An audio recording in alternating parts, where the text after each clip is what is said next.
The worst nightmare for most nonprofit board members is a complaint that sparks an investigation of misconduct at the organization. The ember may have been burning for some time before the board becomes aware of it, or maybe a sudden wind-driven catastrophe that started with one person's bad or inept act.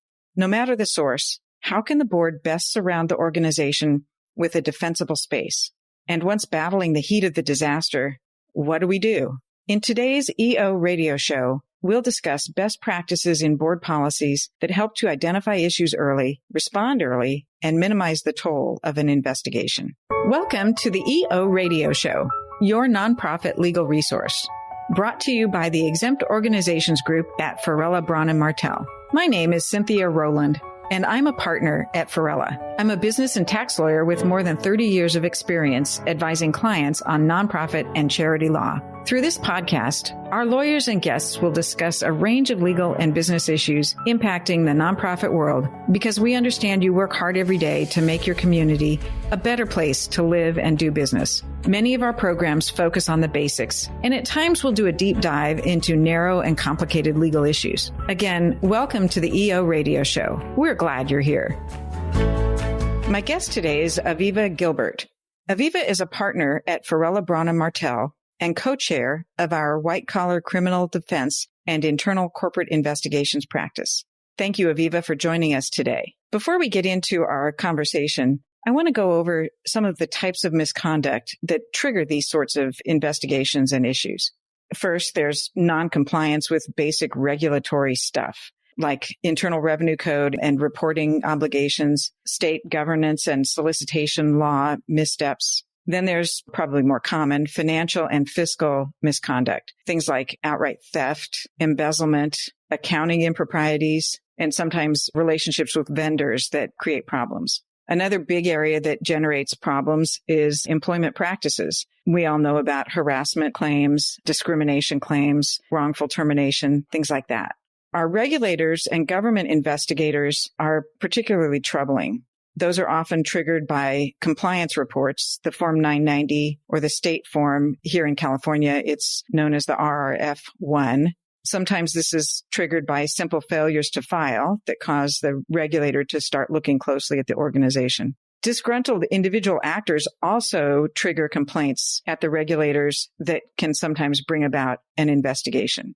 There's a website in California where disgruntled individuals can file a complaint quite easily, just a few clicks on the web page that triggers an investigator to look into problems. And these individuals that can complain, it's not restricted to employees. It can include people who think they're beneficiaries of the charity, board members, members of the public, reporters, anyone who wants to can file a complaint. So internally, the kinds of reporters that we worry about are, of course, the whistleblowers, people who are aware of a problem and want to bring it to management's attention. Sometimes these whistleblowers are anonymous. Sometimes they're not anonymous, but it creates a swirl at the staff level, and it may not even reach the board until it's been burning for quite some time. So with that little bit of a background, I want to ask Aviva to join us and start out by introducing herself and telling us a little bit about her experience with investigations and her background in this kind of work.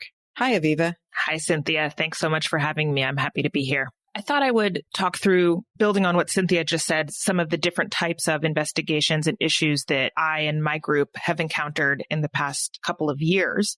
They broadly fall into two categories, one being the financial. We've done investigations into embezzlement, misuse of company credit cards, misuse of company assets, diversion of company or corporation assets, and various other types of financial misconduct, including misrepresenting financial information to the board. In that kind of scenario, the person at issue would be an executive or a director within the organization. The other broad bucket is personal conduct. That can be harassment of the type that Cynthia, that you just noted, but there's also other types of hostile work environment type claims that we've seen and had to investigate, whether it's a conflict of interest type relationship we need to look into, or even repeated comments made by a senior executive in the organization that were perceived as problematic by some stakeholder or employee. Those are the two broad categories of investigation that we've done. And those investigations happen at large organizations. They happen at small organizations. I'm about to finish one for a publicly traded company, did one for a private entity a couple of months ago, and a number of investigations for nonprofit organizations, including organizations in the education and higher education space, where allegations have risen to the board of trustees level. Do you see any significant differences when you're working with a nonprofit organization as compared to the for-profit entities, or does it just kind of unfold in the same way? It's a really good question. And fundamentally, there can be bad behavior anywhere, whether that's interpersonal or financial misconduct or allegations of misconduct. There's nothing inherently unique about a nonprofit organization that insulates it from the type of bad behavior that a board member or a trustee is obligated to investigate or to find counsel to investigate. I think the difference that one often sees, or that I've seen at nonprofit organizations, is there may be fewer resources directed at compliance and internal controls.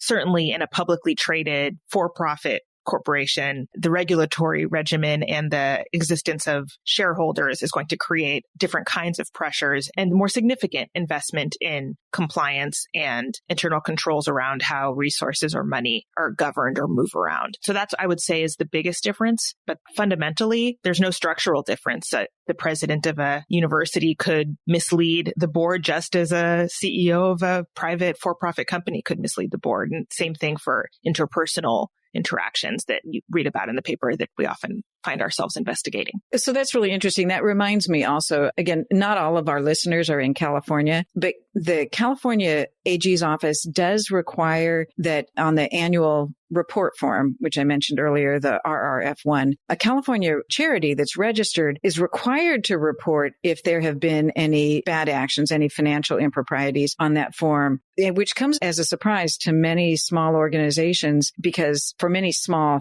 for-profit companies, embezzlement or fraud or that sort of impropriety, nobody really wants to. Sometimes nobody wants to know. It's like, it is what it is. Let's move on. But in a nonprofit that's registered in California, they're required to tell the AG about the impropriety and what investigation they've done. That comes as a surprise a lot of times. Interesting. Is that any kind of impropriety, or is it limited to financial? What if there are allegations of harassment or something like that? The particular question on the RRF1 form is financial improprieties. And we'll add that as a link in the show notes, the RRF1 form. That's a terribly named form. It comes across, it's very garbled. But anyway, I'll put a link to that in the show notes, and the instructions are specific what's required to be reported. So that's one little difference. Aviva, can you give us some tips on how board members and senior staff can be taught or coached in advance so they aren't blindsided when one of these investigations comes up? Is there any thoughts on that you have? I do. That's another good question. The fundamental point here is if you see something, say something, and habituating board members to really have open eyes and open ears to any type of allegation. It may be that it doesn't need investigating, but making good compliance hygiene and paying attention to any whiff of misconduct a part of board conversation, board training when a new board member or new trustee joins an organization, having a specific session dedicated to the importance of recognizing and taking seriously a complaint, whether it's a whistleblower or some other type of complaint. That's important.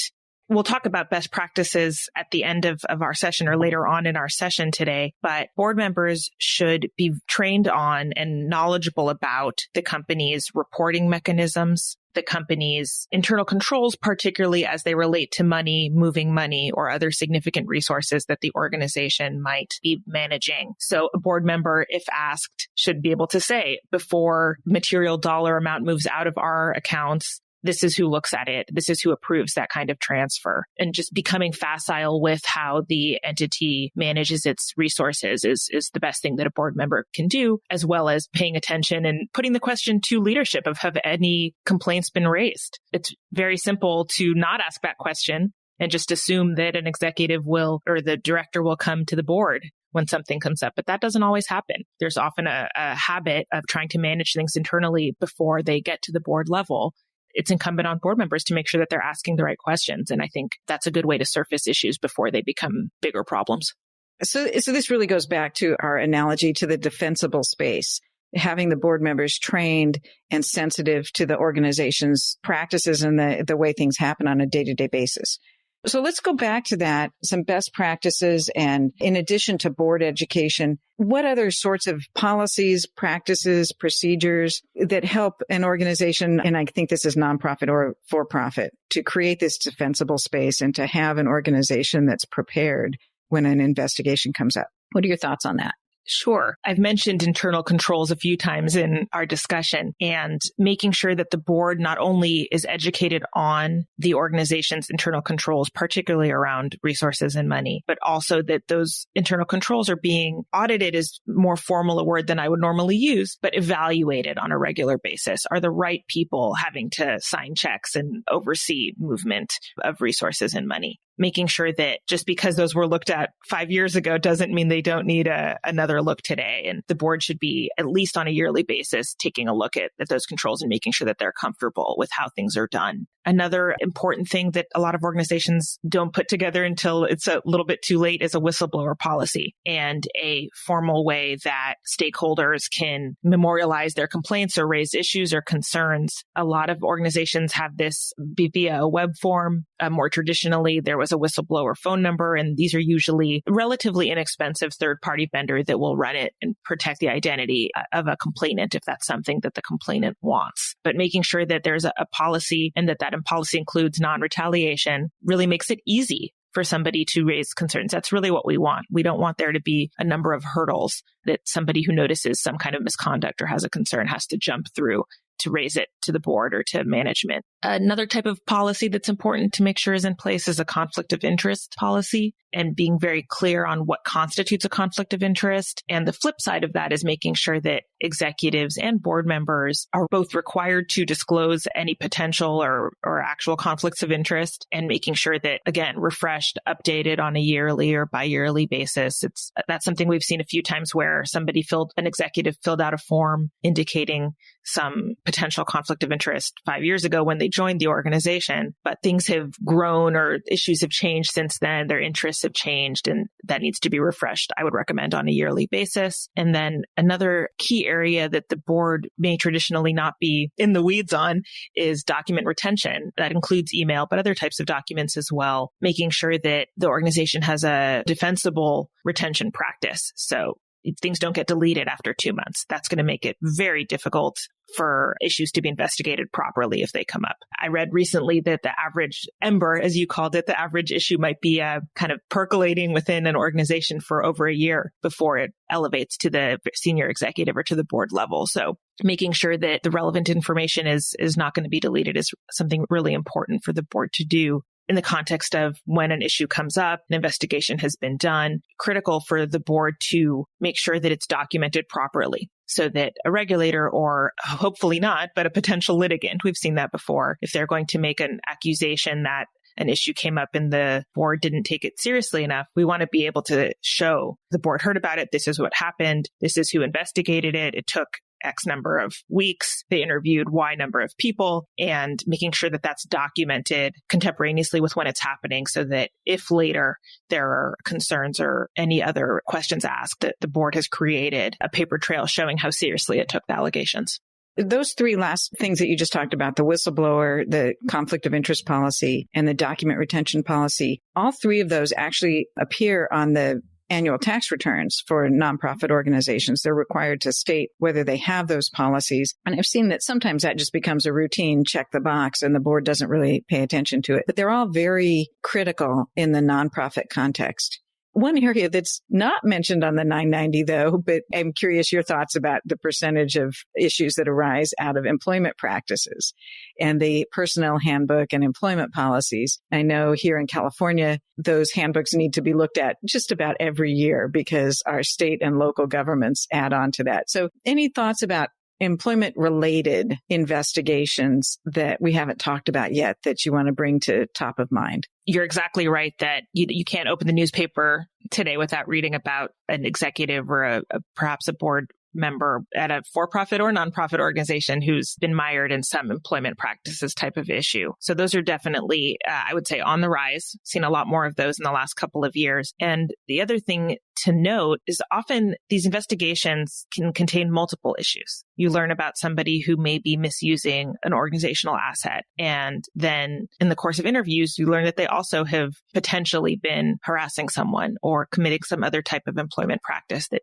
is problematic. Just because I kind of siloed them in different categories of investigation doesn't mean there isn't a fair amount of overlap or investigations that contain both types of issues, financial and employment practices. And that is another point that I wanted to bring up is once the board determines that an investigation needs to occur because there's been some allegation, it's important to have an open mind regarding what might happen next. We've had a number of investigations where a whistleblower made some kind of allegation that was investigated. It turned out that that actually was not substantiated. There wasn't an issue there, but we learned about 4 other issues over the course of the investigation. And so the habit or the practice of focusing only on what you heard and not having a broader perspective on what might come up is important. And that leads me to my last point, which is I think it's important to view an internal investigation as good organizational hygiene. Sometimes it's really helpful to have an independent outside perspective on how things are going, whether that is connected to a specific type of allegation of misconduct or a broader cultural inquiry. Board members would be wise to consider every few years, every so often, having an investigator come and just evaluate how things are functioning. Do executives have the confidence of the employees? Is there any department within the organization that people seem to think maybe isn't doing a great job? These are the types of issues that it can be very helpful to evaluate with some regularity, because that is a great way to avoid a bigger, more problematic allegation or situation down the road. So I'd say another kind of best practice to view an internal investigation not as a terrible thing, but as an opportunity to evaluate organizational health and culture. And that's something we're seeing a little bit more of now is organizations want to be a little bit more proactive and do an investigation. Yeah, that's a really great point. And that makes me think that would put the employees and the staff people less on the defensive, that they're not concerned that, oh, there's an investigation. Who did something? I didn't hear about this. Maybe it's this, maybe it's that. But if it's a routine thing, or if it's messaged, even if it's kind of more specific, but the investigation needs to be relayed to the staff as this isn't about anyone in particular. This is good corporate hygiene. Maybe you get a greater willingness on the part of the staff to be open and less guarded in their responses. I know you and I could talk about this all day, and we have. There's a webinar that we did, and again, it'll be linked in the show notes for those of you who want something like an hour of this conversation rather than 15 minutes. Feel free to jump there. Aviva, any closing remarks, anything top of mind that you want to leave the audience with? Sure. I think one thing that we've done that hopefully will resonate with listeners is we often style inquiries as cultural investigations. We also find that staff and employees generally like being asked their opinion and what's going on and their experience. And from the board's perspective, building that kind of rapport and letting staff and employees know that the board is interested in how things are functioning, I think is really valuable. I'm glad that there's a lot of organizations that are starting to do that. Well, I think that's a great place to end our show today. I'm Cynthia Rowland, and I'm with my partner, Aviva Gilbert, and you've been listening to EO Radio Show, your nonprofit legal resource, brought to you by the Exempt Organizations Group at Farella, Braun & Martel. If you have suggestions for topics you'd like for us to discuss in the future, please email us at eoradioshow@fbm.com. That's eoradioshow@fbm.com. Thank you for joining us today. Until next time, make a difference.